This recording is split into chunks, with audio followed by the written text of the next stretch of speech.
Hello students, good morning.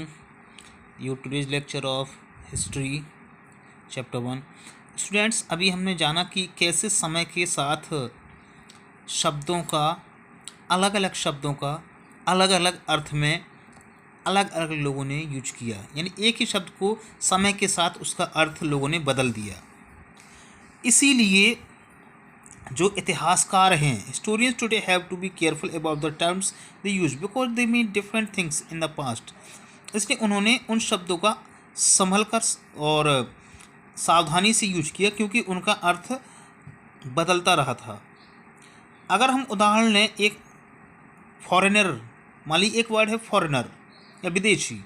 Foreigner का मतलब होता है it is use today mean someone who is not an Indian. आज अगर हम अपने सेंस में लें तो हम इस शब्द का अर्थ क्या समझते हैं? फॉरेनर मीन्स यानी कि विदेशी व्यक्ति, यानी कि जो कि इंडिया का नहीं है इन द मिडिल पीरियड। लेकिन आज से बहुत साल पहले, नहीं, मध्यकालीन भारत यानी कि लगभग 800 से 1800 तक, इन 1000 सालों के बीच में मिडिवल पीरियड कहते हैं। उस समय हम एक फॉरेनर, एक किसी ऐसे अजनबी व्यक्ति को कहते थे जो कि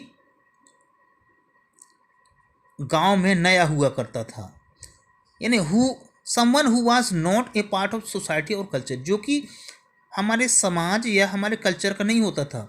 उसे हम यानी कि अजनबी, उस अजनबी को विदेशी कहा करते थे। हिंदी में जिस शब्द को हम परदेशी बोलते हैं, और ये पर्शियन भाषा में अजनबी कहलाता है, यानी कि उसे हम फॉरेनर बोलते हैं। एक शहर का रहने वाला, अ सिटी ड्वेलर, इसलिए माइट हैव, यानी किसी एक शहर के रहने वाले को ना अगर वो जंगल में जाता है तो वो विदेशी कहलाए, या फिर जंगल का रहने वाला किसी शहर में आता है तो उस व्यक्ति को फॉरेनर कहकर बुलाते हैं। But two peasants living in the same village, लेकिन अगर दो लोग एक ही गांव के हैं तो फिर वो एक दूसरे को अजनबी नहीं कह सकते क्योंकि वे एक दूसरे को जानते हैं। Even though they may have had differently, भले ही वो अलग अलग धर्म और अलग अलग जाति से संबंध रखते हों, उन व्यक्तियों को हम फॉरेनर नहीं कह सकते हैं। तो आई थिंक आपको बात समझ में आई होगी कि फॉरेनर वर्ड का यूज कैसे इस सेंस में बदल चला गया। अब स्टूडेंट्स, हम बात आती कि इतिहासकार के पास ये चीज़ें कहाँ से मिली, उनके पास क्या सोर्स था इन जानकारियों का। Historians use different types of sources, उन्होंने अलग अलग तरह के स्रोतों का अध्ययन किया कि उन्हें कहाँ से ये जानकारी मिली, है ना। और कैसे उन्होंने बहुत सारे इन्वेस्टिगेशन किए, ठीक है। पिछले साल क्लास 6 में आपने पढ़ा कि जो गुप्त डायनेस्टी के जो राजा थे और हर्षवर्धन, इनके बारे में पढ़ा था। In this book we will read about the following thousands years, आगे आने वाले 1000 साल, यानी ये 700 से लेकर लगभग 1750 700 टू 1750, इन सालों में क्या हुआ इस बारे में हम अध्ययन करेंगे। और